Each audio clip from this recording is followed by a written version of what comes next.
a better answer to me just never caring about the wind, which is most of the time. The one time where I do care about the wind is in the heat of the moment when things are happening. Yeah. This is the juicy stuff that I wanted, Izaak. Yeah, so I guess thanks for coming on, first off. I mean, yeah, man. I'm looking forward to this just because last time we talked, our conversation was awesome, and I feel like I was really introduced to your focus on thinking outside of the box, and I really like that. You know, not just, I guess, going with kind of the rule book of, you know, northeastern hunting, and I feel that kind of taking that, you know, a step further and just talking about different things. I mean, I'd like to talk about scouting, also talk about, this came to mind the other day. I was doing a podcast with Greg, and we were talking about getting the shot while making a stalk, like bow hunting. So I kind of started thinking, man, it would be fun to pick your brain a little bit about making the shot in a tracking situation. But I also want to hear stories from this season. And the thing that I guess comes to mind first was it appeared that you shot a buck. One of the bucks you shot this season was running a scrape line, and you were set up on that scrape line with no snow, correct? So there was snow. Oh, okay.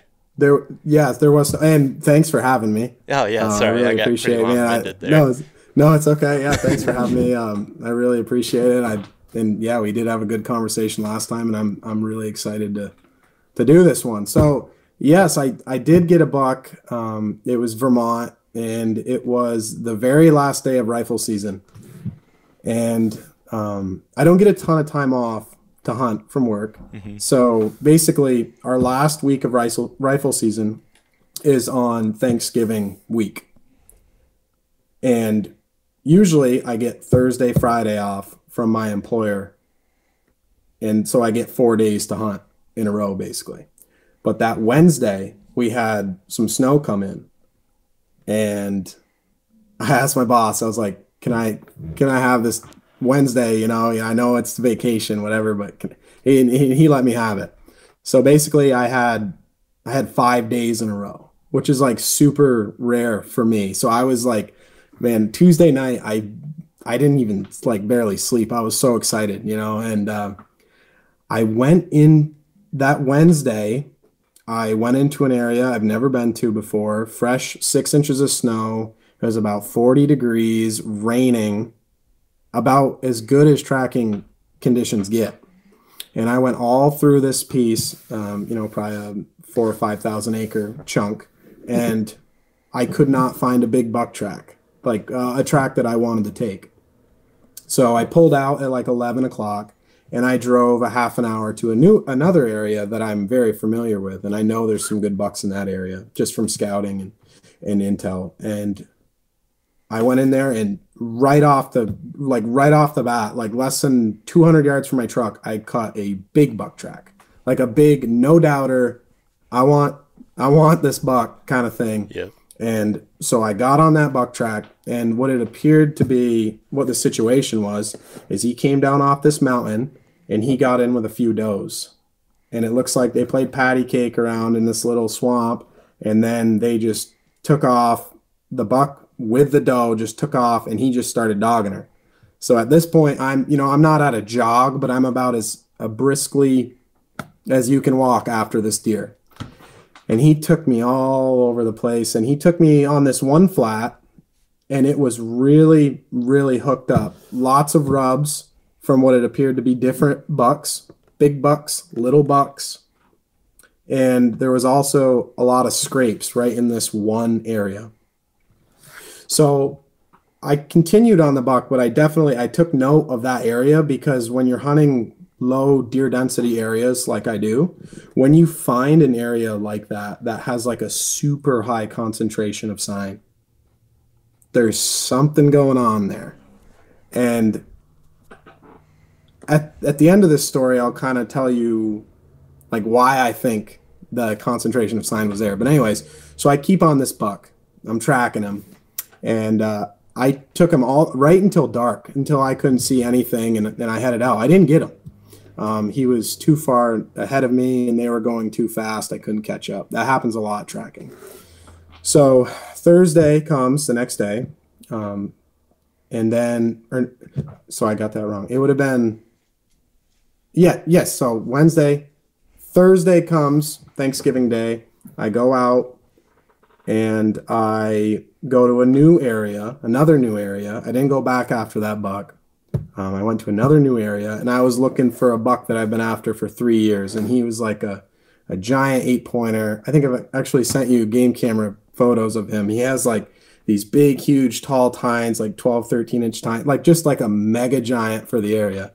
And I went all over God's country looking for this buck, and I ended up finding one of his antlers on that day from the year before. That's crazy. Which was unbelievable. Yeah, I could just see 3 tines sticking up through the snow as I'm going through this swamp, and I pick it up and I'm like, oh my, so that was cool. And anyways, I never found that buck track.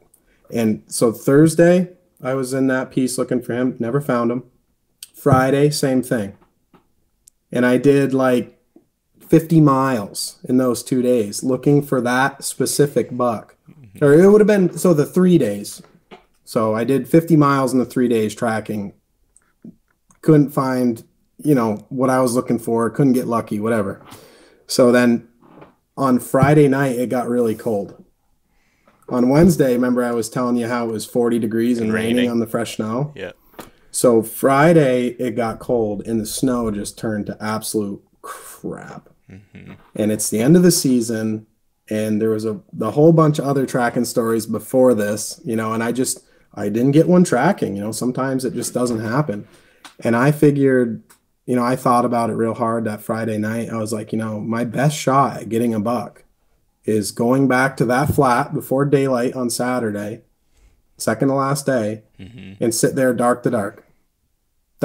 And like, if you know me, that is like torture. But, but I really pride myself in getting a Vermont buck, and I haven't done it in a few years. I haven't done it. So I thought that was my absolute best opportunity. So I went in there Saturday, and I sat all day. Right before dark, 5 does came through. I was like, all right, I guess I'm coming back tomorrow. So I went back on Sunday, and sure enough, right around 11 in the morning, I heard something break to my left. And it was amazing because I wasn't paying attention because the snow was so crunchy.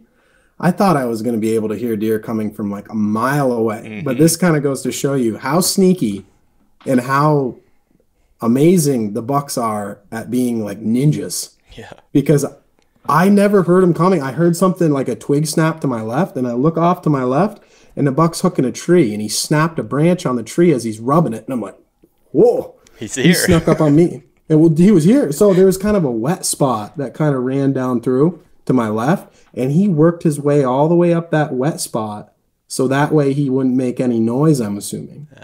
And so I turned, and he's hooking that tree, working it, which was really cool to watch. And I just let him come because he was quartering to me, and I let him get to like 20 yards, and I shot him, and then he kept coming towards me, and I shot him again. He died like 10 feet from me. And it was so awesome. It felt really good, just because I had found that spot tracking. And I remembered it, and I went back there, and I did what I had to do. I've killed him on crunchy snow before, but I just knew my odds were much lower. So, and so he had, I like to call them double barrel scrapes. I don't know. What I call them. It's when there's 2 scrapes under the same licking branch. I don't know if it's different bucks or the same buck, or just there's so many bucks working it that there's just 2. There's 2 big scrapes right under this hemlock tree on an old logging road. And I was set up, 20, 30 yards from that scrape. And sure enough, right after I shot him, or right before I shot him, he walked right through that scrape. So he didn't paw it out. He didn't work it. So this is, I think it was like November 28th or 9th or something like that. He's just walking through it. So that just goes to show you, they're not always working the scrapes. Sometimes they might just walk right through them or walk by them. But What time of the day was that? 11 a.m. 11 a.m. 11 a.m. He came, bluebirds, skies, sun shining, like just unbelievable. That is sweet. Yeah. Pretty interesting. It makes you wonder too,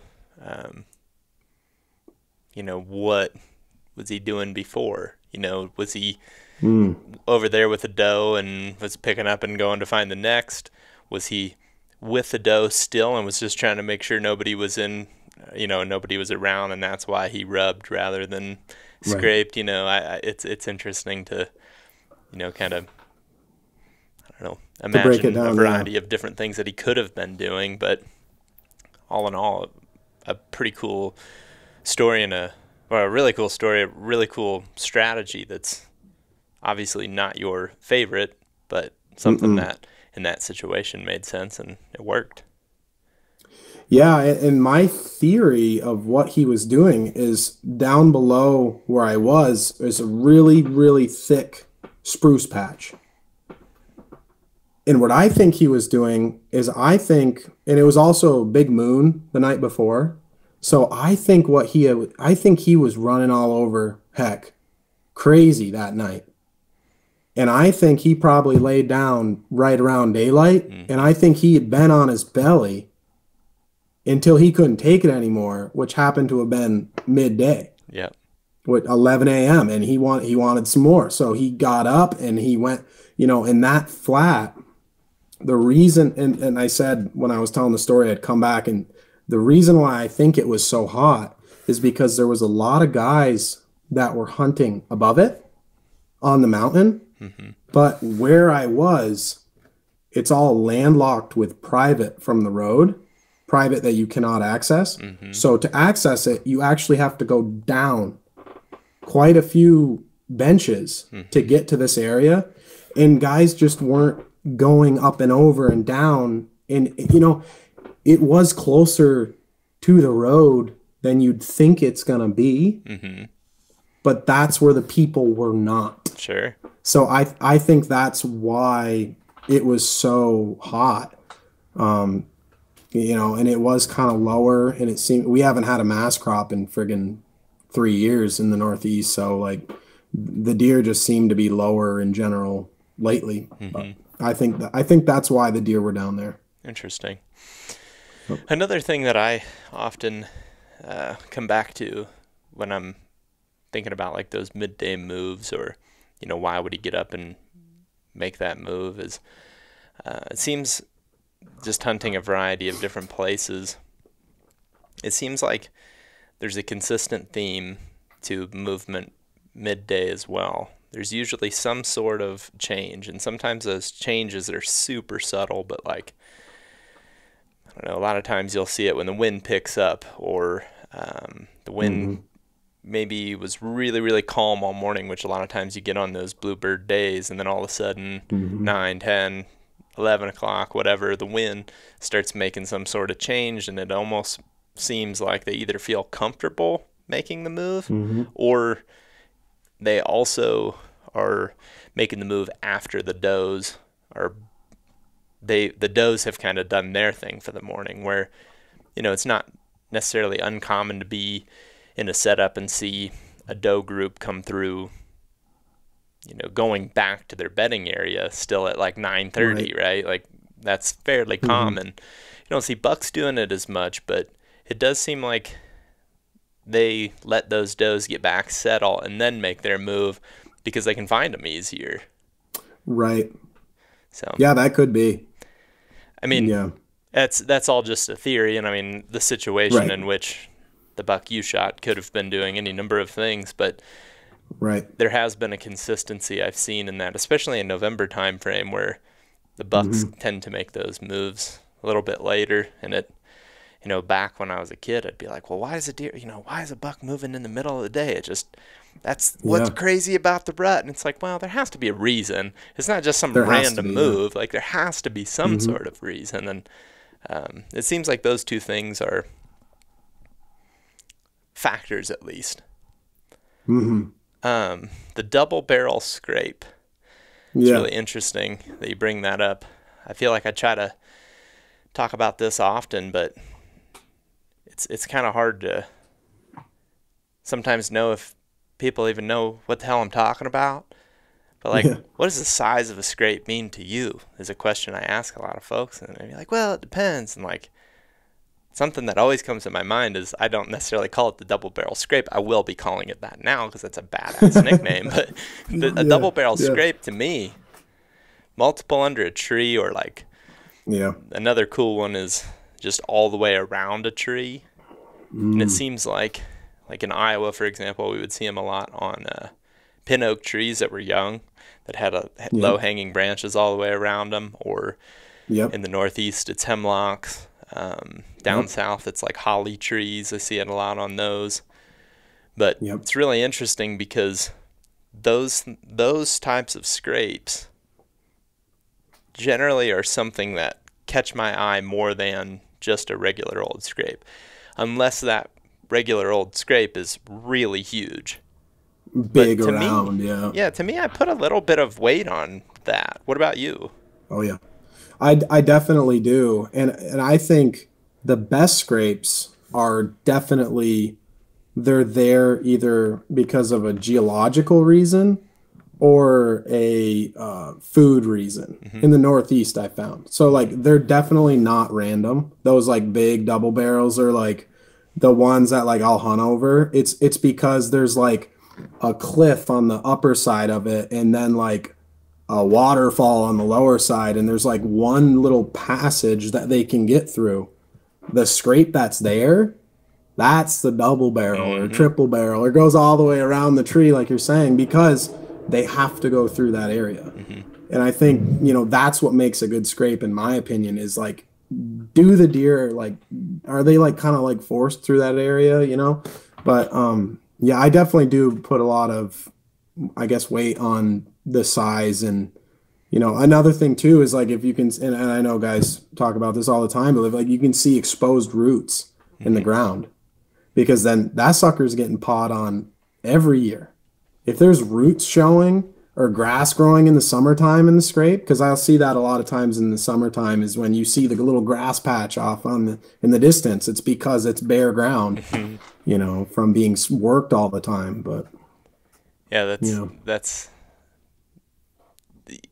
seeing them like in turkey season or in the summer. That's when you're like, that's definitely something that's being hit all the time, where you can come across one where it's like, they probably scrape here. Maybe you see a little licking branch, but the ground's not like cut out. But when you see that big divot in the ground and the leaves are still clear, even though they haven't hit it for months, that's when it's like, that's something different. And something that I also think plays into the funnel thing that you're talking about, and I kind of came up with this theory, hunting more open states, is it also seems like it's a bit of a visual thing.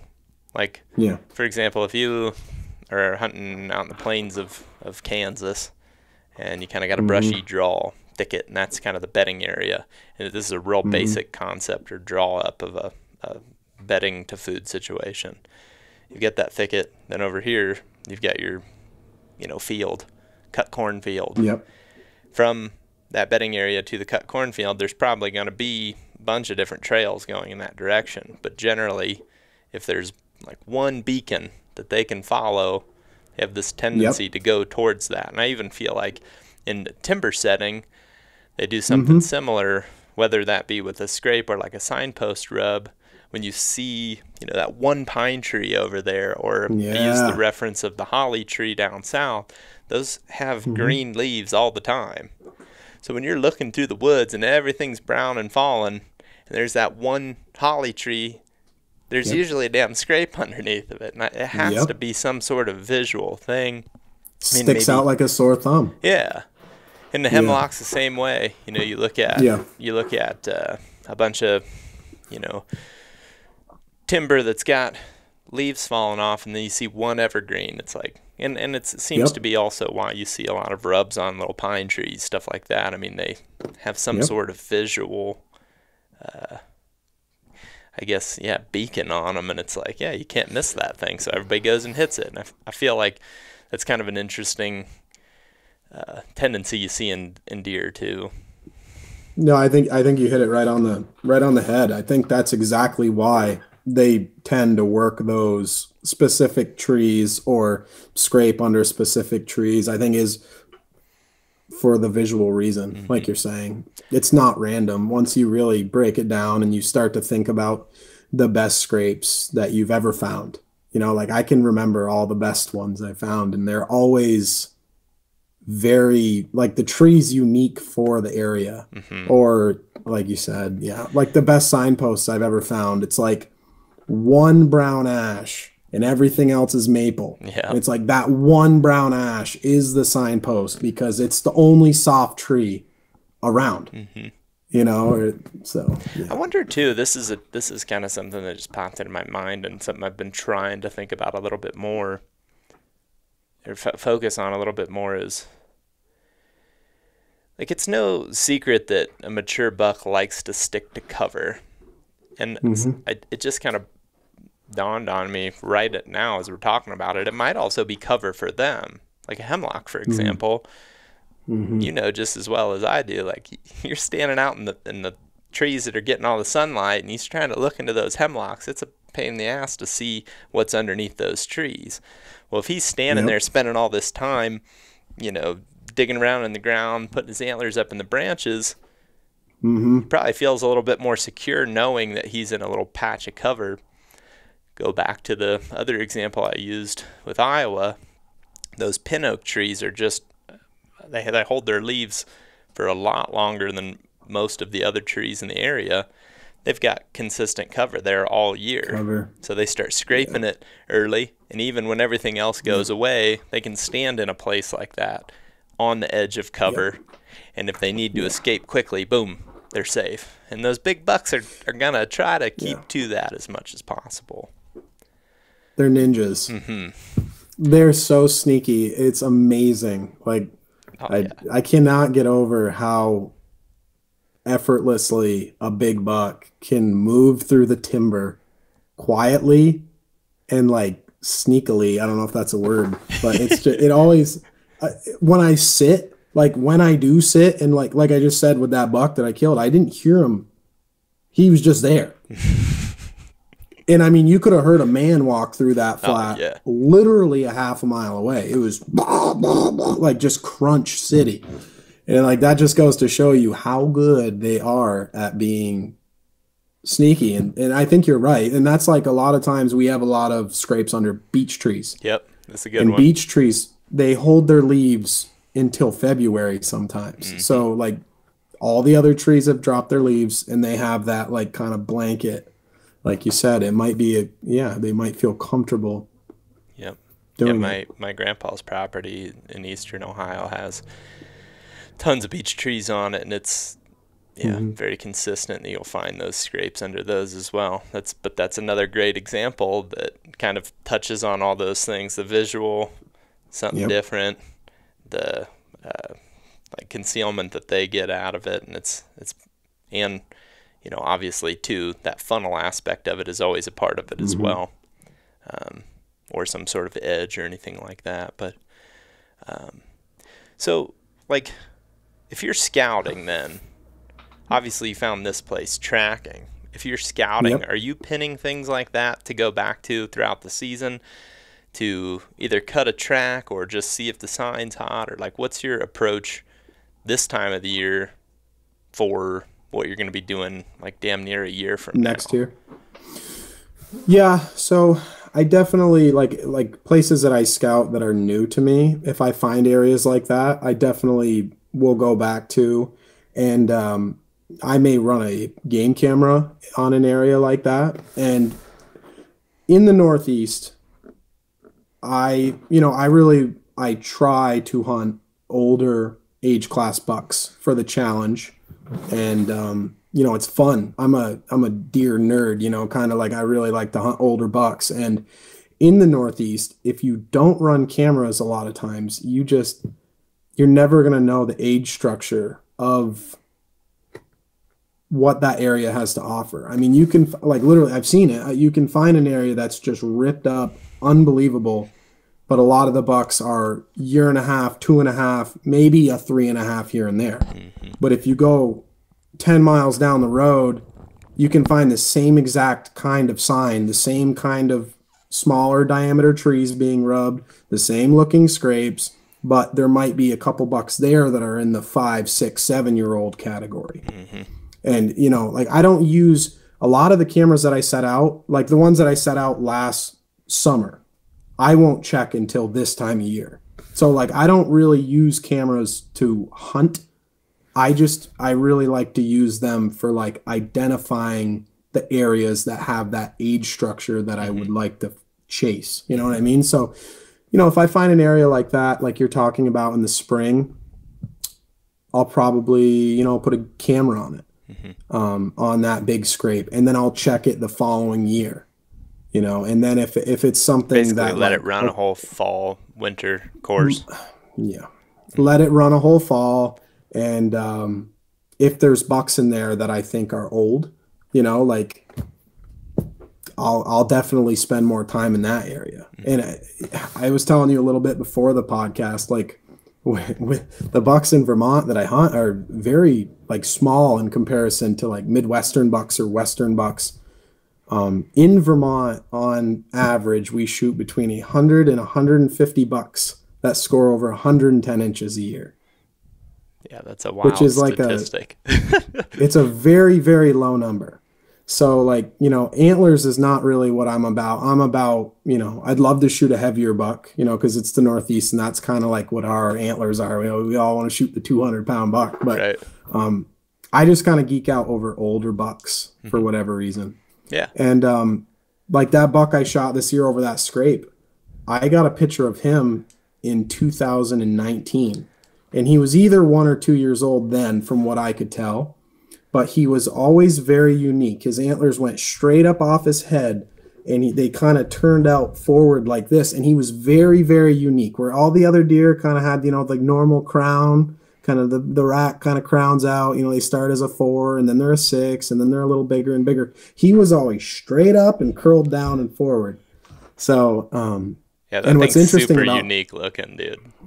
Sweet buck. Yeah, and he doesn't score 110 inches, you know, which is really cool. But to me, I could care less what he scores. I just know he's an older buck. And I wouldn't have passed him if I had just seen him for the first time either. I mean, he passes my expectations of what I want, you know, but same.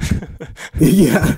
But what's interesting about that deer and cameras, because this is kind of something that's cool. I had a camera about 200 yards from where that buck was working that flat a lot. And where I had the camera that was 200 yards away, I had only had one photo of him last fall, and it was in the middle of the night.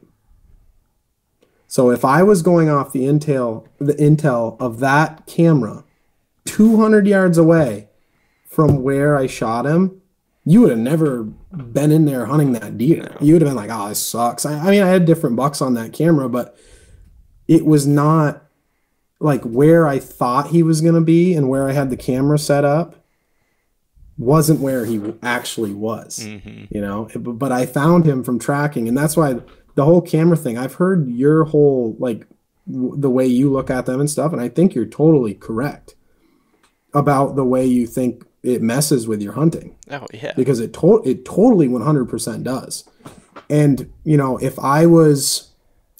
let's say if I was in an area that had a better age structure in the entirety of the area or whatever, I don't think I would run cameras. But I think in the Northeast, if you want to be on older bucks all the time, you kind of have to run them just to find that age structure that you're wanting. Oh, you're going to get me on this trail camera thing, boy. Here we go. Down the rabbit hole. So I think that I agree with that. I would agree with that anywhere, too. I think my biggest beef with it is just that it gets to a certain point where, like, it still ultimately is going to take away some amount of, it always will take away some amount of investigating that will get you to the point where you're like, okay, that just is where he's at. You know what I'm saying? I'm not saying either that I think that that's the worst thing in the world. The part that really freaks me out about cameras more than anything is like, as more of us use them and you go into places that have smaller areas, unlike what you're hunting, because that isn't a huge like advantage to northeastern hunters have. Eastern hunters in general, in some of those big public areas, when you have a lot of room to roam, you know, people can put a lot of trail cameras and stuff out there that you don't see. But when you're doing it on these little areas, you know, across the country, doesn't really matter where, and all of a sudden they're just popping up everywhere. That's the part that kind of gets weird to me, where it's like, that's really what I'm more worried about, is not necessarily whether somebody uses them for whatever reason. It's more that all of a sudden you go you go to a place you love hunting, and son of a gun's got a trail camera on every single finger ridge, and it's just like, that's weird, man. It gets weird. It's weird, and a lot of, I listen to a lot of the podcasts and in the media, whatever. Like, I watch a lot of YouTube videos in the Northeast, specifically the mountains. We are so insulated from all of your guys' issues.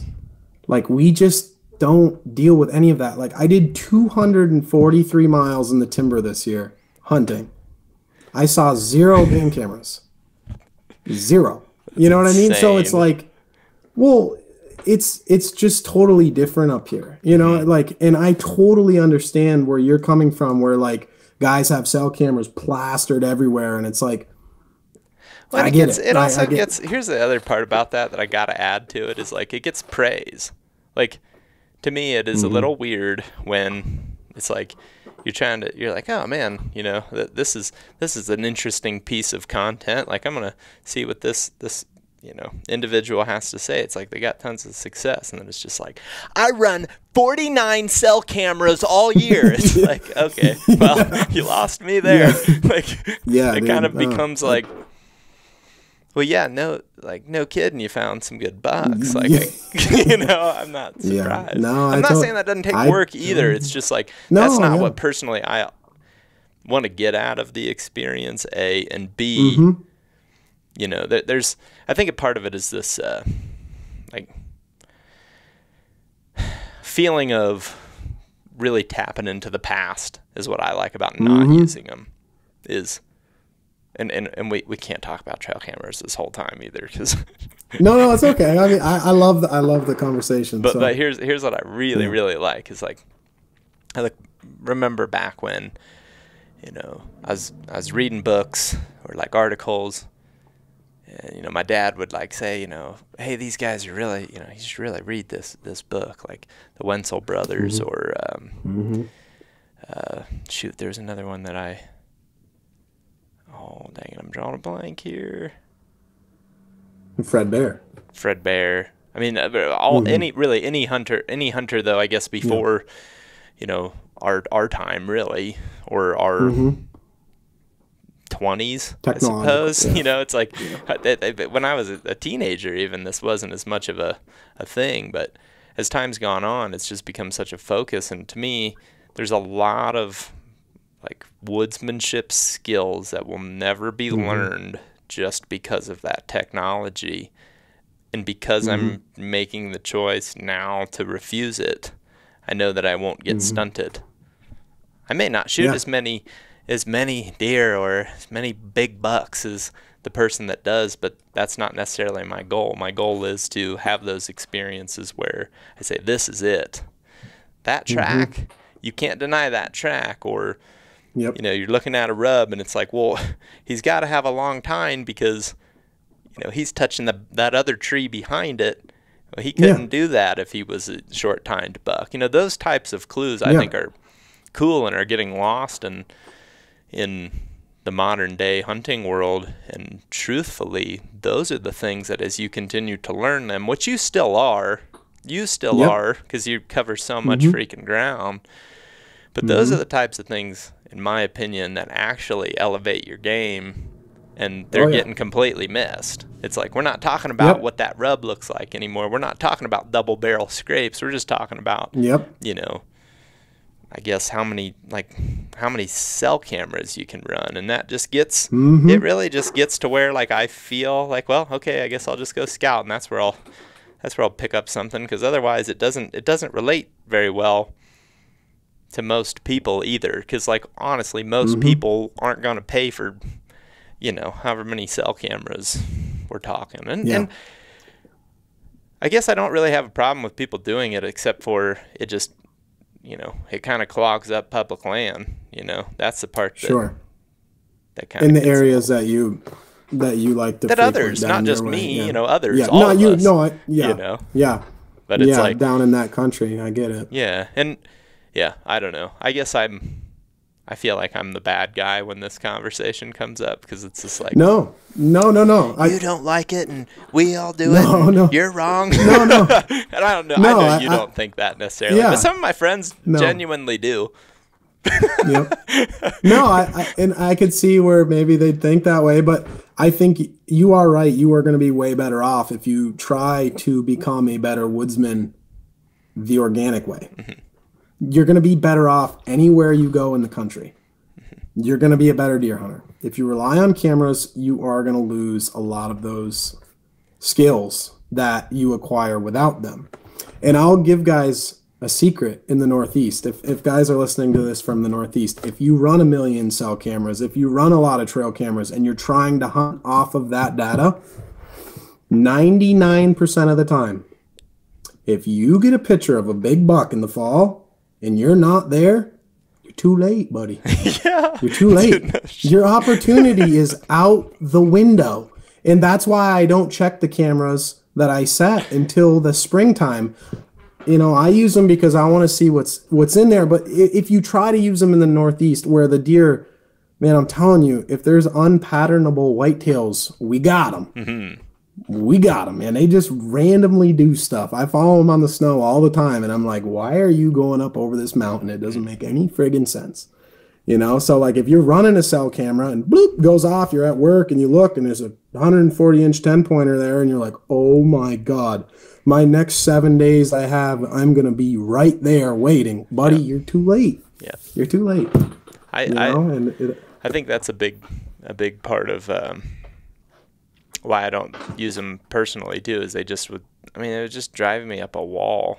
Like I already battle enough with going based off of whatever factors, like condition, sign, whatever. I have a hell of a time deciding already with that, let alone knowing what that sign looks like, and then add some sort of intel to that's saying he was here then you put that in the mix, and my head is completely off my body, just out of control.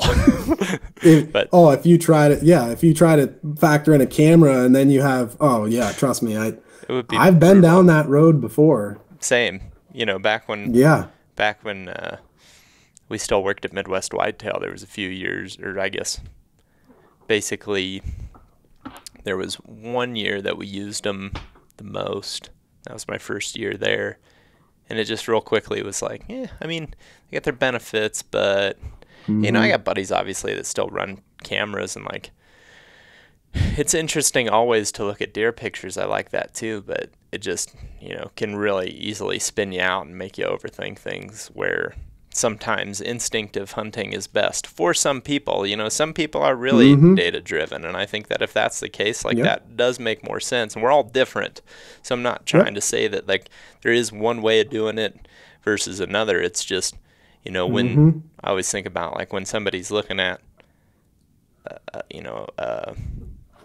pictures and they're like putting them into their different categories. Like I'm out turkey hunting looking at this scrape thinking, do I need to pin this for, a potential hunt in the future, or am I, leaving it alone? Or, I'm out scouting in the summer or the winter or whatever, and it's like actually putting boots on the ground is more valuable to me.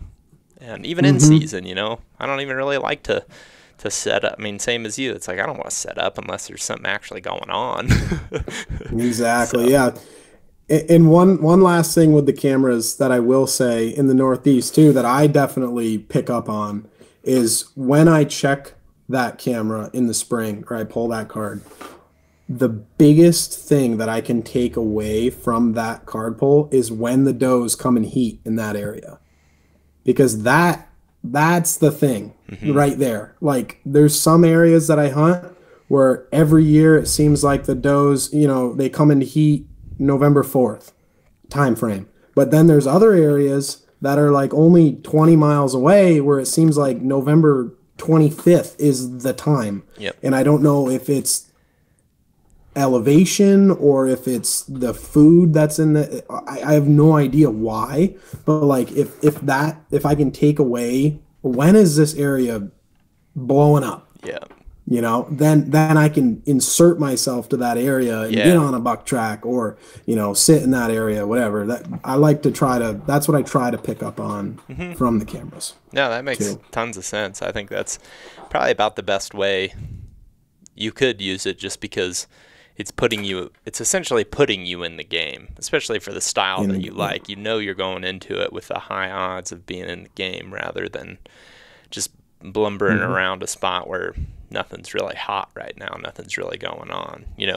Maybe there is a big buck in that area sometimes of the year, but then if the does are hot, even a couple miles down the road, he's probably just over there right now. So that's certainly valuable. But to that point too, when you're not doing it with cameras, when you're covering that ground, and you did it in this example that we're talking about, it's like when you're covering that ground on foot, and then all of a sudden, boom, it's like oh man, there's a scrape here, there's a bunch of rubs on this bench, there's a feeding sign here, whatever, and there's that kind of that list, and you're checking all those boxes of the sign you're looking for. That does it too. And I think that's why guys like you and I like walking around so much too, is there's always information to be learned, even if you don't necessarily kill a buck or even see a deer or even cut a track or whatever.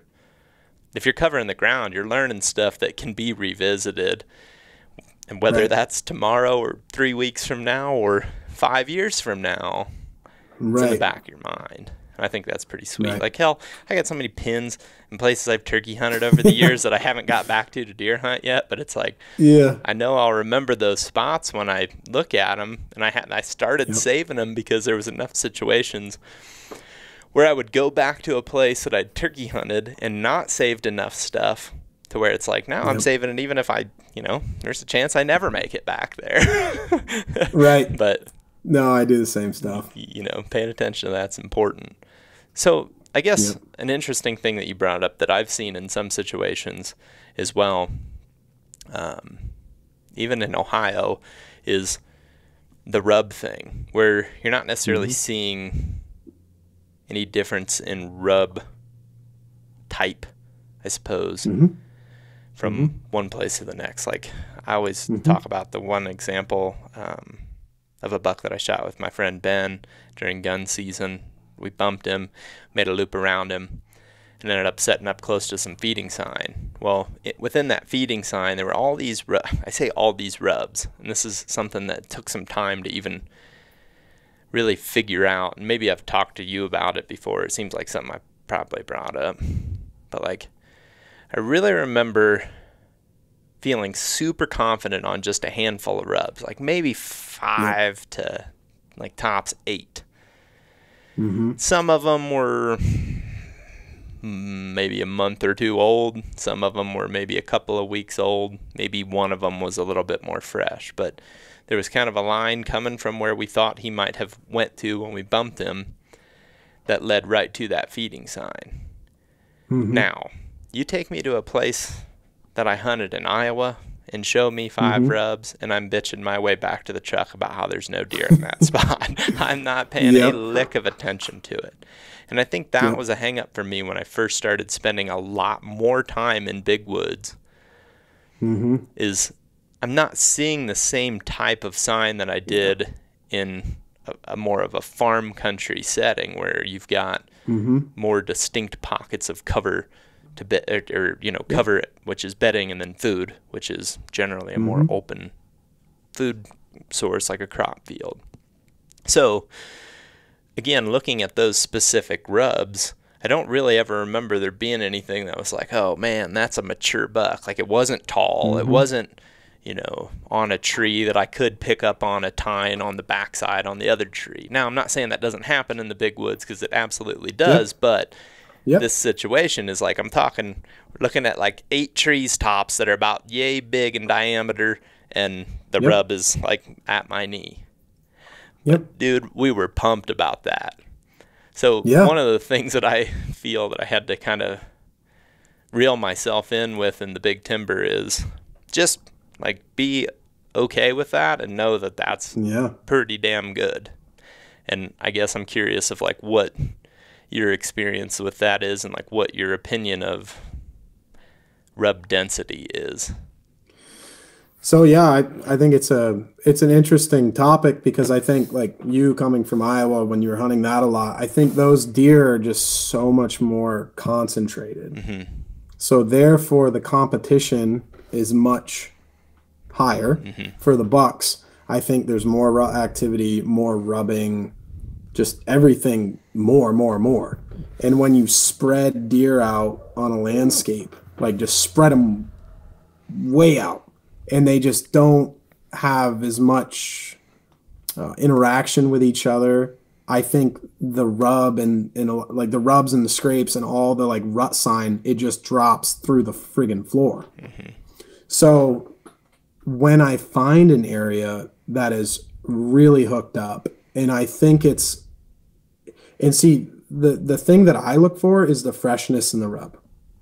Because if it's rifle season in Vermont, so middle of November, if I find like a little pocket of rubs that I think that were made in September, they're all like dried up, that's no good to me. Right. That was that buck's like summertime hangout. You know what I mean? It's cool to like know that a big one's in there or whatever in the summertime, but like if I'm finding a pocket of big green rubs, not even big, like I said before, like a lot of these areas in Vermont that I mean, it can be literally rubs the size of your finger. If I'm finding a lot of green rubs like that and I'm seeing a big track in there, that's money. Because like you can walk a lot of miles in a lot of days and never find that high concentration of buck sign. Like all those miles I did this year, in that spot where I killed that buck was absolutely the highest concentration of fresh rubs that I found. And I killed a buck there. So, I mean, there was definitely something very special about that area last year. But yeah, that's the way I look at it. It's got to be fresh. Yeah. No, that's a good point. You remember, I don't know if you've made it this far in the video, in that second muzzleloader video, but this is exactly what I'm talking about too. So, did you see the drive where Ben missed and my dad missed by chance? Have you seen that one? Yes. Okay. That was on the first video. Right? No, that was the second. The first part of the second video. Gotcha. So I'm that far. Yeah. Okay. Yeah. So this is a great example of what I'm talking about. Is John Lewis is walking up the hill where he ultimately ends up bumping the buck after we'd already bumped him and shot at him once, and he's going into that bedding pocket, which is a bedding pocket that we kind of stumbled upon by accident. Basically, somebody took the wrong route in the year before, bumped him off that spot, and then we were like, oh, well, I guess they're using this as a bedding area. So this year, John and Keith are going up the hill, and they film 2 different rubs. One, or both of them, have like shavings on the ground. In a quote, if you listen closely, you hear John say, we're seeing a lot of fresh green rubs up here. They saw 2. They didn't see 40. They saw 2. A lot of green fresh rubs is 2. Translates to 2. You know, I think that's the part where, you know, if I could go back in time to, like, you know, when I was in college, and then, you know, even again, and, you know, whenever I came back, basically before Ohio or Iowa, because I lived in Ohio, moved to Iowa, and then, you know, didn't hunt Iowa anymore. Once I stopped hunting Iowa, I started traveling east a lot more, and that's when I started going into these bigger timber areas, and it's like, I had to, I guess, get a refresher on the fact that this does not look the same. You can't even dream it up because it ain't never going to look the same. If I could point out that translation to myself of like, hey, it isn't going to look like what it did, back then or back there, that would be really helpful for me, and I think help me make a lot of jumps quicker. That's just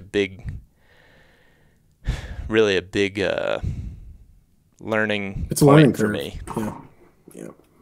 Yeah, definitely. Coming from where you started to now, like what you're getting into, I'd say you're definitely unique, because usually it's reverse. Usually guys hunt the big timber and they go out to Iowa or Missouri or Illinois because they crave that high concentration of like, instant gratification every time they step in the woods. It's like, boom, 35 big trees banged up over here and 65 trees over here, and there's deer running all around like crazy. Well, when you're hunting the big woods, it's just not like that. It's just, you don't. Go ahead. Oh, and I have a theory in the Northeast that if a buck is super aggressive, chances are they just don't live that long. Because if a buck is rubbing every single tree he walks by all fall, and I'm not saying that the hunters in the Northeast are better. I'm not saying that, but guys do pick up on stuff because we just don't have a lot of deer. So like if a buck is just banging up like hundreds of trees all over the place, he's gonna get shot. So I say it's almost like the breeding, like the bucks that are like a little less like territorial or whatever you want to call it. Those are like the ones that live longer and then pass their genetics more. That's just a theory I have. It's probably, who knows, but I think one of the interesting things that we bring up regions. It's like regionally there's just so many, you can find a lot of these things that we're talking about in different regions of a state. You also find it a lot in southern states. Like, to me, that's a really tricky thing to figure out too, is like you take those same mountains you're hunting in the Northeast where you actually get snow, and then you put them down south, and it's like you're doing all that just based off of some super dry sign that never is going to give you that track. Like, I know you and I both know why am I drawing? Chris Jenkins. Yeah. He's in Georgia, right? Yeah. Like, and he comes up to Vermont because it's easier because we get snow. Right. And another thing down there too is everything's an oak tree. So if everything's an oak tree, it's just like you have no oak trees, because they can just walk wherever they want to walk, and they look down and they have food. So it's like those guys, if there's anybody that has it the worst, those guys in the southern Appalachian Mountains, those guys got it hard. They got it bad because that was one of the they don't have a lot to go off of. Challenging things that I've ever hunted. I filmed Keith down there in Georgia in 2020, and that, I mean, there's a long story with that we'll tell one of these days, but it was a challenging hunt that we ultimately just saw one buck the whole time, and it was just like, felt like we were banging our heads against the walls. But when I think the one thing that we all, I guess, probably battle with, especially us that are newer to this idea of like tracking and specifically tracking, is like, are you putting more value? So let's say you have a spot that you've scouted, you ran a camera in, and now you're like, okay, we're 2 years invested or a year and a half invested in this spot. I know there's deer in here. When you're going to find a track, are you going to a habitat type where you've seen sign in the past, or a terrain feature to cut the track to like get started? What are you focusing on more? Because for me, I have a tendency to always just have to base everything off of a map, so a habitat type or a terrain feature. But would you put more weight on sign history? than terrain, or how do you look at that? I would say, there's definitely areas where you'll pick up a big buck track more so than other. So like, I'm usually rewarded when I go high. Yep. So if I'm hunting in the mountains and I go high and I can outwork other guys, usually you're rewarded for that.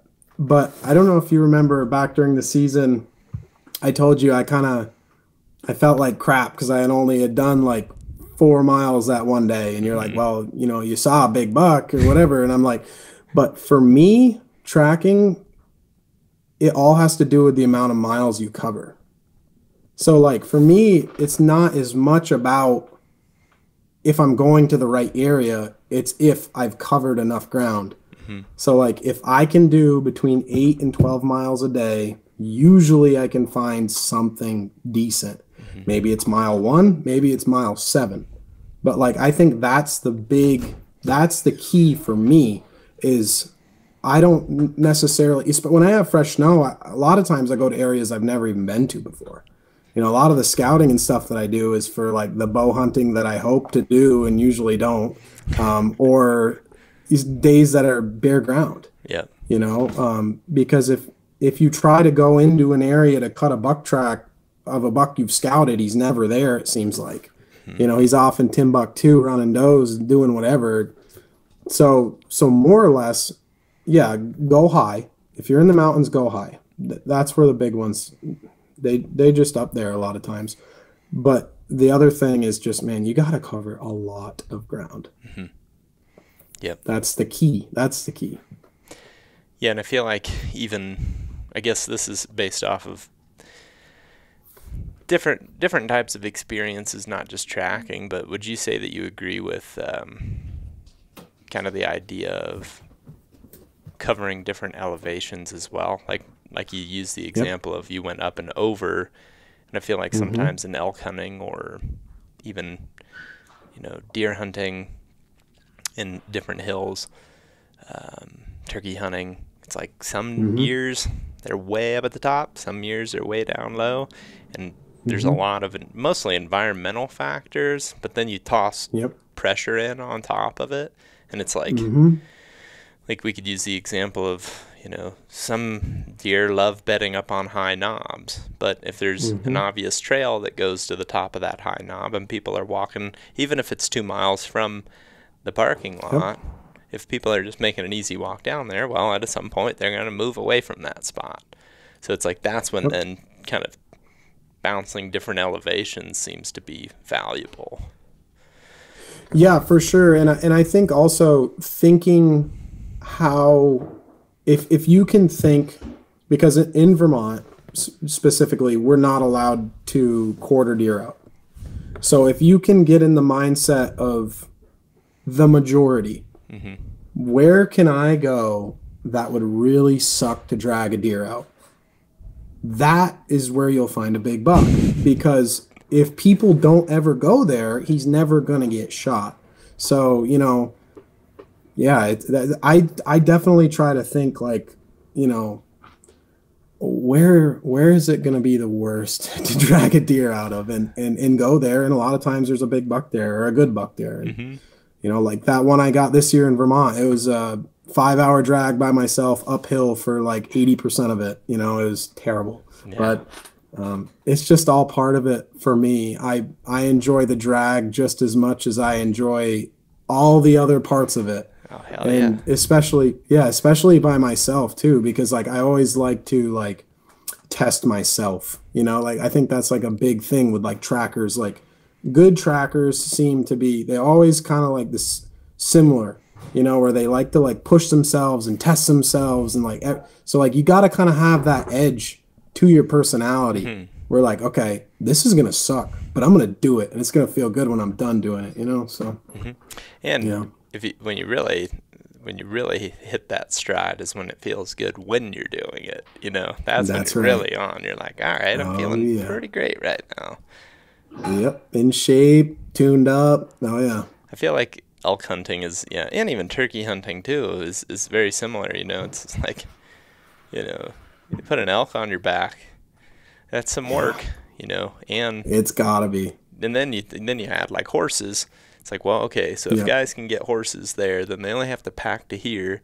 So then where can I, but we don't have horses, so we're going the whole way.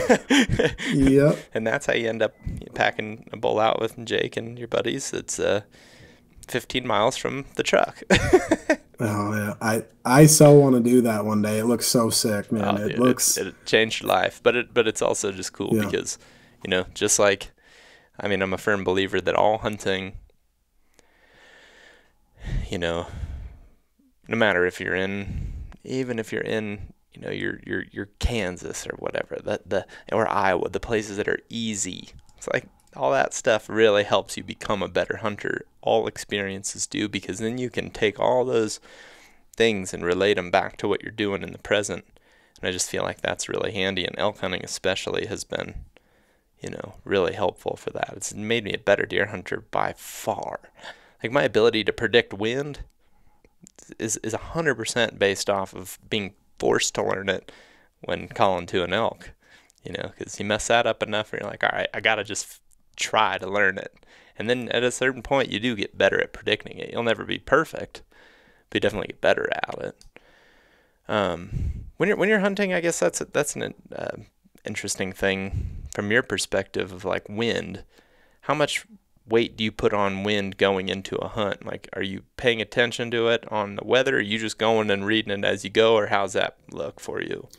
I just never pay attention to it. Really? Even when I'm bow hunting, and I think mostly because I have such limited time, that if I was to start worrying about wind, especially bow hunting, I would like never be able to hunt, because I can only hunt, especially during bow season, Saturday, Sunday. So like if I was like picking an area and saying, okay, this would be like it'd be good on a northwestern wind, and then every Saturday, Sunday we're getting it seemed like this year all we had was east wind, which was really weird. We never have east winds, but all of a sudden, I don't know, freaking end of the world or something, but I don't know. It's just weird. But yeah, no, I just don't pay attention to the wind, and especially tracking. I just hopefully run up on them and shoot them before they run away. Yeah. It's like, it's interesting because like, I feel like I could never not pay attention in some way. Like even if it's on the fly, I'm totally comfortable with reading wind on the fly. But like, again, being forced into these different situations, like over the years, it's like, and having enough things go wrong, I feel like I just can't help but think about it, So like, a couple of like, I just talked with Greg about this on the last one that I did, but it's like the concept of like, if sun's hitting a hillside, things generally move up. If sun's not hitting a hillside, things generally go down. And it's like the thermals, right? Yep. And thermals. Then you throw a predominant wind in there, and then it mixes everything up again. But like with that simple idea of wind going up or down, then you can much more easily predict that predominant wind. Yep. And I feel like, it's just so common in like any hill country for people to just be like, I can't read the wind, you're gonna get screwed by it. And it's like, I don't believe that. I believe that you still can predict it to the best of your ability. You're never gonna nail it because it's freaking wind, and like, you can't always predict where the deer is, but you can at least put a play on it. And that's something that I've tried to, I don't know, focus on more and experiment with. Certainly still mess up most times, but it's like, and then you start almost to see too how the deer are using it as well. And see, that's what I was just going to say. Some food for thought is, how many times do you think that when you set up for the right wind, is the buck not going to come through because it's the wrong wind for him? He's going to use... I got a great example of that. I got an awesome story. Man. So and like, here's a great example, and like, this is all theoretical, I suppose, because it was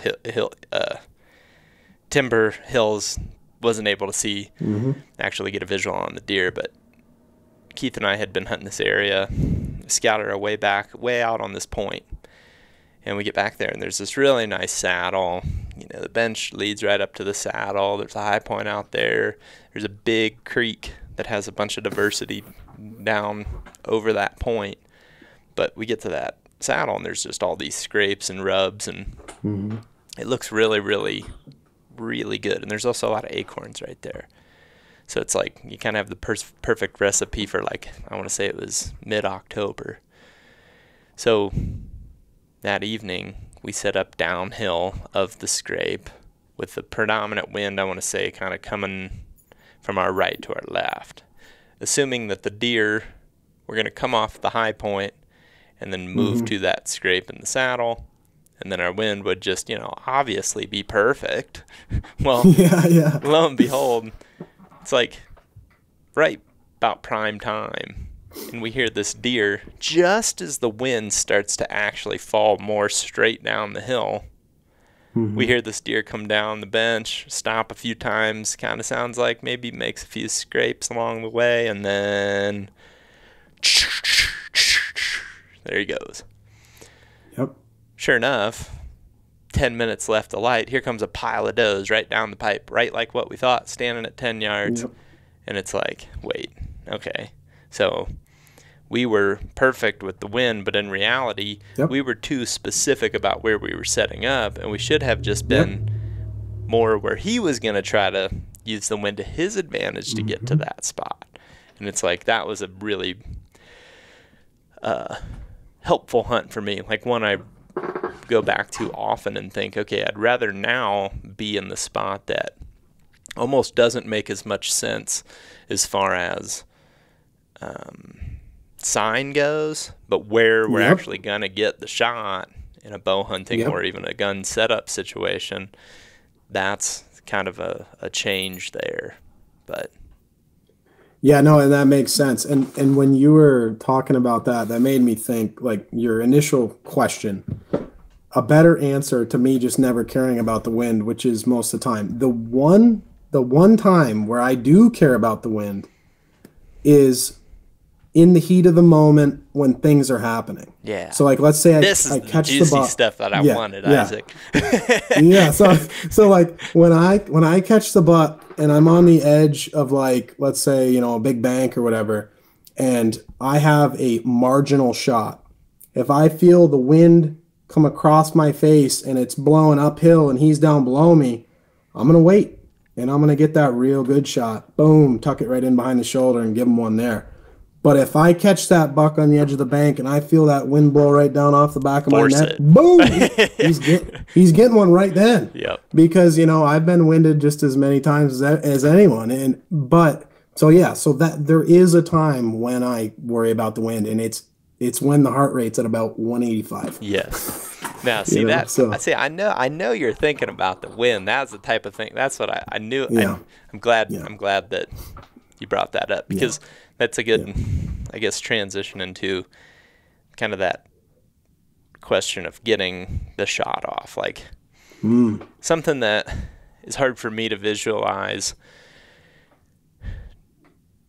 truthfully, is you're on the track, and I guess I'll speak on it from my perspective a little bit. It's like you start to see over the years all these different examples of how deer bed. So, you start to come up on that rise, and hopefully the wind is kind of in your favor.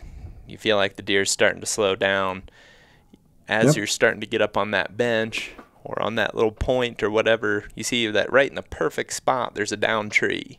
It's like, those are the type of things that I picture seeing that deer in, but I've never walked up on that way. I've always seen them from a distance, then closed in with all those factors in my favor. Essentially stalking them, or set up and they come to me. But in this situation, you're charging them because you also don't know that he's actually at that tree, or if he's not still 200 yards up there or 2 miles. Right. So, like, I guess just either in any way you want to walk me through what that looks like, and like whether that be examples or certain times where you start to get that I guess, bird dog feel where you're like, okay, it's about to Right. happen. The hair on the back of your neck stands up. Mm-hmm. Yeah. So when you're a tracker, you have to kind of develop a style. Are you going to be the tracker that shoots a lot of deer in their bed? So therefore you're like the real like sneaky, methodical, very good at changing gears kind of guy? Or you're going to be the kind of tracker that can shoot like crazy and you're going to kind of always be on the gas pedal and then you're going to make funky swings on the deer after you bump them all the time? I'm more of that guy. Mm-hmm. I definitely am the quicker guy. I shoot a lot of deer running. So that's how I do it more so. I've killed quite a few bucks after the initial jump by making strategic swings on them. We kind of talked about that on the last podcast I did. Yep. I've killed a lot on the track where I come into a barnyard, I pick my head up, and then I'm just kind of looking around, and then, oh, there he is chasing a doe. Boom, shoot him there. But I have shot them in their bed too. And but you just you got to kind of identify what you're good at, mm-hmm. I think. If you want to become a tracker, you have to identify, are you really good at like picking up on the subtle details mm-hmm. of, okay, he's been walking in a straight line for 3 miles and now he just turned left and he just nipped a bud. He's right here, and that's when you'd start doing the creep thing. Mm-hmm. I like to kick him in the butt on the first go around, because what I like to try to tell people is if you go too slow, you're never going to catch up. Mm-hmm. If you go too fast, you're going to be in the game, because once you kick them up out of a bed, at least you're fresh. Yep. Because if you go too slow, you're never ever going to be in the game. So I always err on the side of going too fast. Mm-hmm. And I've been rewarded more times for motoring up on a deer. And a lot of times too, I think you can just catch them by surprise. If you're going up a hill real quick and you come up on a shelf and he's like, what the heck are you doing? Bang, start shooting at it, Yeah.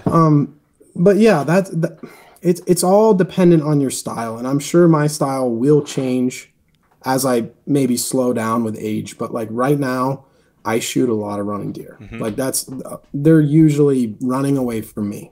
So they're,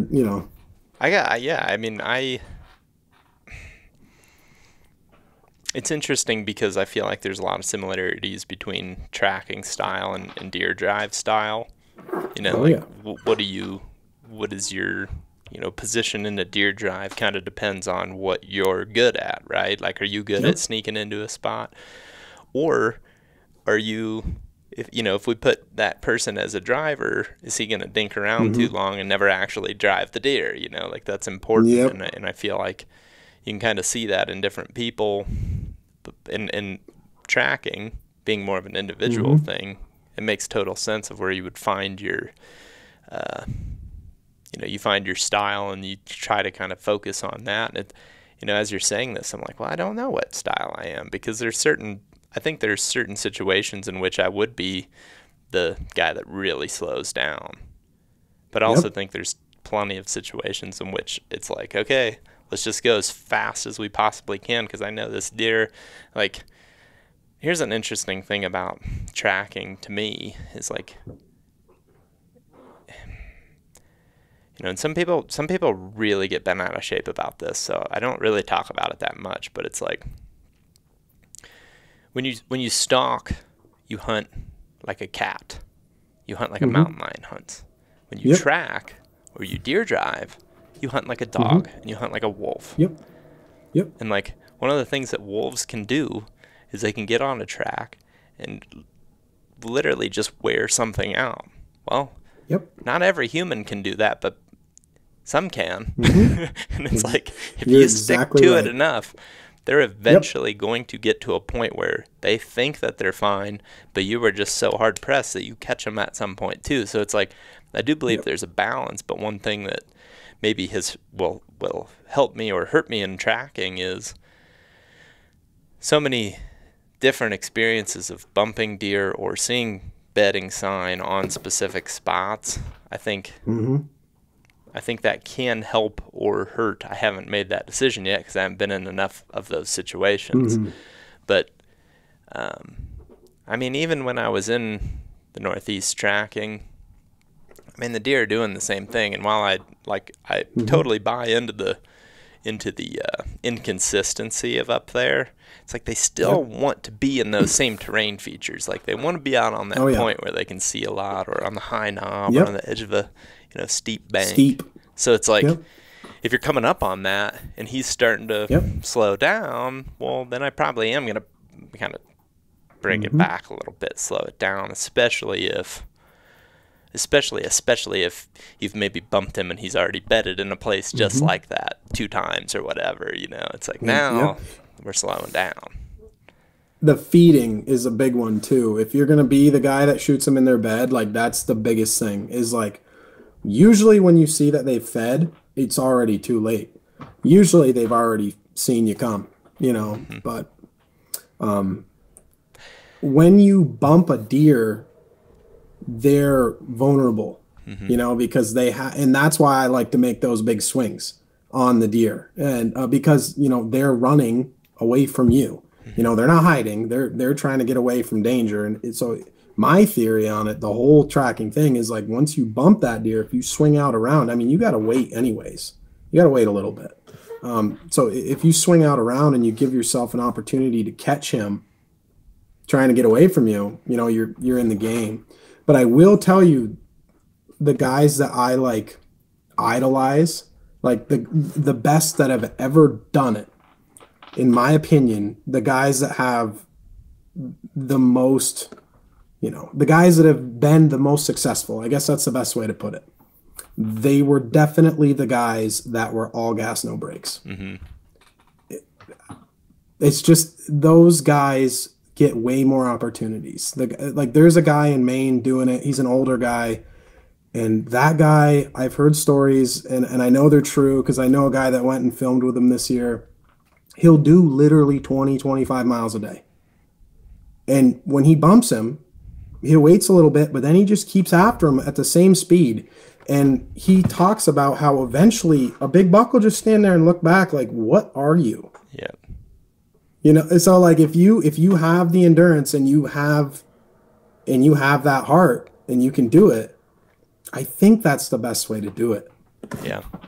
I think that, that part of it is really interesting to me too, because it's, I guess it makes total sense. At a certain point, it's like, okay, what?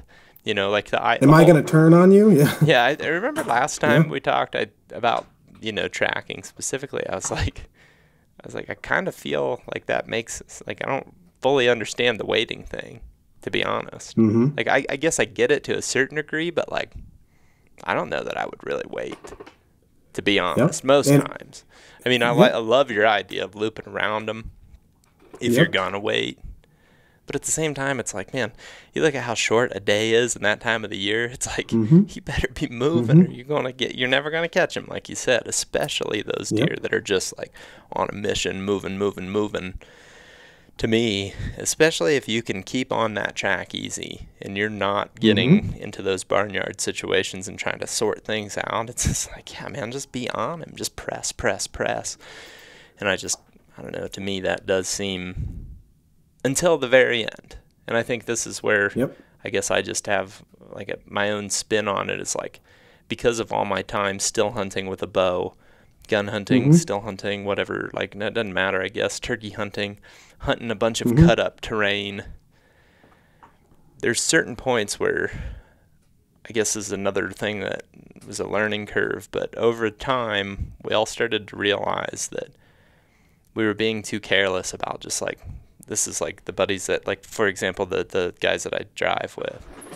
We were realizing we weren't coming around the corner, or we always call it going into a new world and looking enough. And I could see where a bad habit for trackers would be, my head's down, baby, and I'm just full bore, and I come around the corner and he's standing there maybe watching me walk towards him for 15 yards. So like, really paying attention to like how terrain wraps and folds and drops As you get into that spot where you can see more, even if it's 5 yards, you're fast. Okay, these last 5-10 yards, I'm going to just slowly creep up over there and look. And I feel like you could easily make the mistake of not doing that if you're too focused on going fast or staying on a track. I'm assuming you do that, though. Yeah, go slow. Like when you come over different like geological areas, yeah, for sure.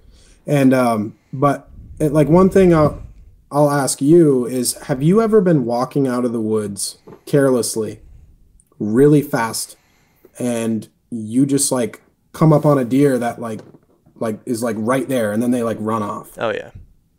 So like I kind of have the same theory with tracking. A lot of times, like when I'm moving fast up and over stuff like that, sometimes I think it's, especially on crunchy conditions, you're better off being on the careless side, because they're going to give you a look. Yeah, they're going to give you a look, and then you can, and sometimes they're running, but you know, if you're I'm comfortable in my abilities. I grew up rabbit hunting with a beagle. I have my beagles sleeping right back here. You can see her. I'm very comfortable with shooting at a running target, and I always hit them fairly decent. And even if I don't hit them fairly decent, I have snow and I have all day, and I'm going to get that deer. And I know that's kind of, that's nothing against it. You ain't got to convince me. Yeah. Yeah, no, but some people listening to this from a different deer hunting world, talking about shooting a running deer is like super taboo. But like from where I come from, shooting a running deer is like just any given day you're in the woods. I mean, it's also just a part difference, of like it. you said. There's a difference between people that have practiced enough to do it and people that haven't. I mean, like, so on this topic yesterday, I went rabbit hunting and I carried a 22. So that way I could practice. I only shot at one. I watched the snow fly right above him, but it's like that to me, it's like you do those things, you make those reps, you get that comfort. You shoot freehand enough. Like there's some people that never even practice shooting freehand. It's like, well, we're talking about, it's the same arguments that you could make like with a bow. Like some people can shoot 70 yards and just, killed the buck every time they've ever done it. Some people have never shot at a target at 70 yards. So should they shoot at the deer with the bow at 70 yards? No. No. So I think a lot of it comes down to experience, practice, and just confidence, as well as, like the situation. Like, I mean, if you're going to get the perfect broadside, slightly quarter two shot when you're tracking, you probably aren't going to shoot that much if you're waiting for that. So I just think never. Yeah. And I guess I understand it because I've been around enough people that have done it. I understand those situations, but I feel like, hunters are just quick to say, well, like, well, we know better, or, we got it this way, and like, whatever. And it's like everybody's got a different situation. And that's ultimately the most important thing to remember in hunting is like nobody has it like you do, period. And like that's just kind of the cool thing about it. Not to say that it's a competition, because it's absolutely not. It's just everybody's got a different situation. And, the whole running thing is, It brings up another thing. If you're, thinking about getting into the tracking thing, which I know you are, that brings up the whole side of what kind of a sight you're going to use. I like to use a peep sight a lot. And I use a Williams peep sight with a fiber optic pin on the front. It's called a fire sight, and you can buy that separately from the Williams peep. So it's just like a red pin, like a fiber optic pin on the end of your barrel. And then I run the Williams peep sight and I take the aperture out, so it's just a ring. And I'm good with a scope. I like shooting a scope or whatever, but there's nothing faster than the peep sight, because the acquisition of the target is just so, like when you're splitting hairs down to like, little tiny moments like that are it's the difference between you're dragging the buck out or you're not. That peep sight, in my opinion, is next level when it comes to tracking. And a lot of your good deer, a lot of your good trackers you'll see are running a peep sight, because you just have that. It's just that little bit faster when acquiring. Yeah, I've looked through some of those peep sights before, and I've went back and forth all the time, because like deer driving is so similar, right? Like we're hunting in exactly the same style, and like the deer that I've shot on deer drives have been, I guess in my opinion, pretty damn similar to what you would experience tracking. Yep. And most of them are actually standing, is the interesting part. So personally, when I look at my own experiences, it's like, okay, or even stuff that's happened to my buddies. It's like, okay, so what is the best route here? So I personally, I think part of it is my own eyes. I have to like really focus on beads or peeps. Like for me, it's like there's too much of a focus thing that happens, so it kind of looks like what you're seeing me on the screen right now. There's a lot of stuff in the way. Where when I pull a scope up, low power scope, I personally see better that way. But something I've been thinking about, so the last several years I've been using a 2.5 to 10 power scope. It's a phenomenal scope. I love it. But I'm really thinking I'm going to get a 1 to 6. Because my brother has a 1 to 4, and it's like when I pull up on 1, it's like, hell yeah, that's it. That's it. You can see the barrel. Yeah, you see see the whole thing. It's this whole sight picture's huge. And what really got me was, it's in that video that we've been talking about. You might not be to the point yet, but I kind of make some fast-paced action stuff in the middle of it, and Colin bumped a deer, and it came right up the logging road towards us, and those logging road on drives, when you're in logging roads, you're in real close quarters, and this thing came past like inside of 5 yards, and I couldn't even get to where I was ready to shoot it until it was like 10 or 15, because at 5 yards it was too close. And then my dad missed that buck running, and he was using my brother's gun on 1 power, so, he has no excuse. I'm just kidding. But, but when I'm looking at that, it's like, okay, realistically, the shots that I've made on the deer, they've been standing. Some of them I have zoomed my scope in, but I almost certainly didn't zoom it to 10, at best, like 5. So when we're looking at options for me, I think the peep thing is sweet. I think it's a great idea. I just kind of struggle with that, like lining those things up in the heat of the moment, where when I pull up a scope, especially a low power, 2.5 is good, but like I said, at a distance, it gets easy. It's easier at 30 yards than it is at 15, and I feel like the 1 power is sweet, because it doesn't matter if it's 3 or 40. You're good. And then if the deer stops, even if it's at 120, or even if it's at 200 yards, it's like 6 power is pretty good. So that personally is kind of what I've been leaning towards, but I have anything against the peep. I think it's pretty sweet. I think for me, it's just the eyes don't work that way. I hear you. Yeah. And I mean, I have two rifles. My scope gun, it's a 1.5 by 4 power, and I run it on 2 power no matter what.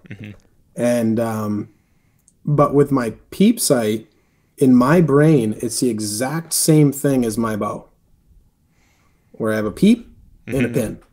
And like when I shoot my bow all summer long or whatever, I'm centering the pin in my peep and I make a good shot, whatever. Like to me, that peep sight is the exact same thing.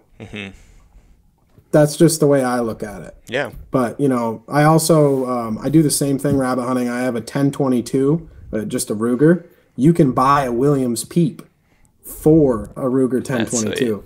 So I do a ton of plinking with that thing, and it's just like it's just second nature.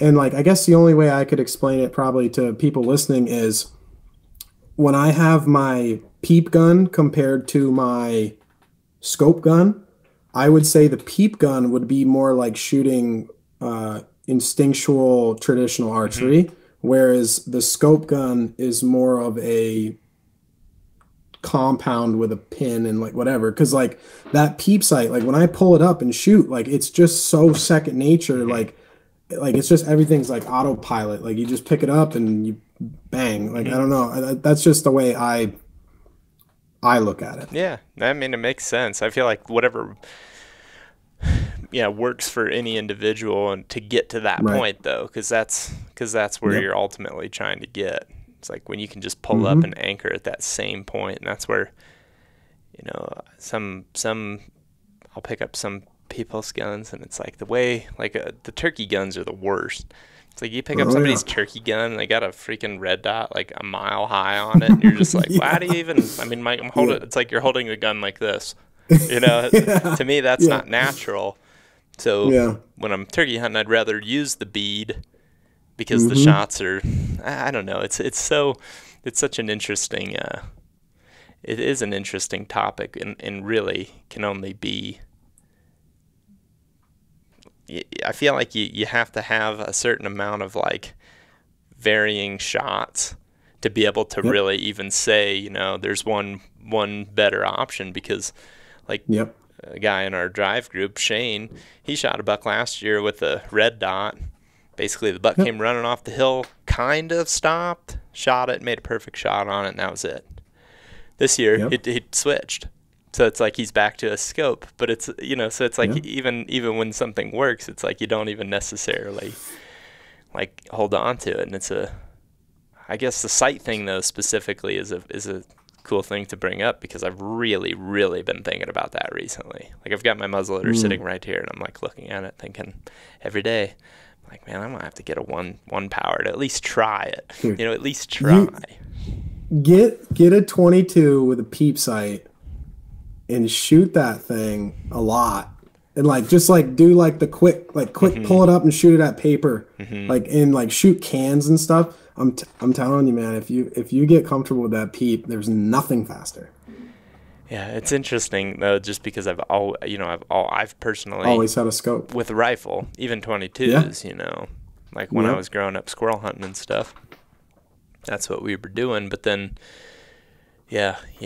also shot a ton of trap and everything, so it's like you have that. Then if you have if you shot a lot of trap, you have that like instinctual, and like that's what, like when I shoot my 35 Whalen, that's the rifle I have with the peep sight, it does feel like I'm kind of shooting a shotgun to me. Like the way I pull up and shoot, like it's more of a snapshot all the time. It's not the settle into it and shoot or whatever, but I try to practice as much as I can with the 10-22 just because it's way cheaper, and I'll shoot steel plates or whatever. And a lot of guys in the Northeast, like kind of a thing that guys do is they'll throw up like a can of soda and shoot it out of the air. This is not, make sure it's in a good right. You're shooting it in a safe environment or whatever, but guys shoot like soda cans out of the air with their pump rifles with the peep sights. Yeah. That's kind of like a thing that a lot of guys do, but it's definitely, I think you would like it if you tried it. Yeah, on the tracking side of things. I probably just should. Yeah. I actually got to put a different, speaking of SD cards like we were earlier, I got to put a different one in real quick to wrap up here. Okay. But just give me 1 sec. So I actually, I feel like I should apologize. I feel like I've kind of just got to rambling a lot on this one. So no, it's cool, my man. Bad. I kind of, dude, next thing you know, we're off on all these crazy tangents, and I'm talking about my thoughts on things more than actually asking you. No, dude. So like I do a podcast too. So, I've done a bunch of them. So like, I feel like when we get together, it's more of like a back and forth instead of an interview. Right. Which I think that's why those tangents get, it does. Yeah. Well, I guess with this one, just for the sake of like a length, I think we'll wrap it up. But all right, man. I really appreciate you talking, and I feel like there's things that I absolutely picked up on love listening to your experiences, and like absolutely learn from you. And then I guess plug your YouTube channel and your podcast and everything, because you can certainly learn a lot from that as well. Right. Yeah. So my YouTube channel is just my name. It's Izaak Young. And the podcast I'm doing, I'm actually just in the process of changing. I was doing one, and now I'm going off on my own. But the podcast is called The Big Buck Theory. So I like that. That's good. Yep. That's cool. Yep. And I'm going to just try to interview a lot of just like-minded guys in the Northeast that I can drive to and, get good audio and stuff. Like, I'd like to get you on it too, because I'd like to interview you as a Midwestern guy that wants to get into tracking, which you are the unicorn of the hunting community, I'd say. There's really not a whole lot of guys out there like you. So basically just want to try to experience as many different things and places and styles as I possibly can, because hunting's my favorite thing. And yeah, the more you do, the more stuff you do, the more experiences you get. It just, the better off. Yeah, it just helps. It just at least helps you have confidence for the next thing, Yep. But I'll absolutely put links in the description of these podcasts to cool, Izaak's channel and podcast and everything. So if you're looking for it, don't look too far. It's right in the description. Thanks, man. Yep. Thanks for coming on, and I'm sure we'll do another one here probably sooner than later.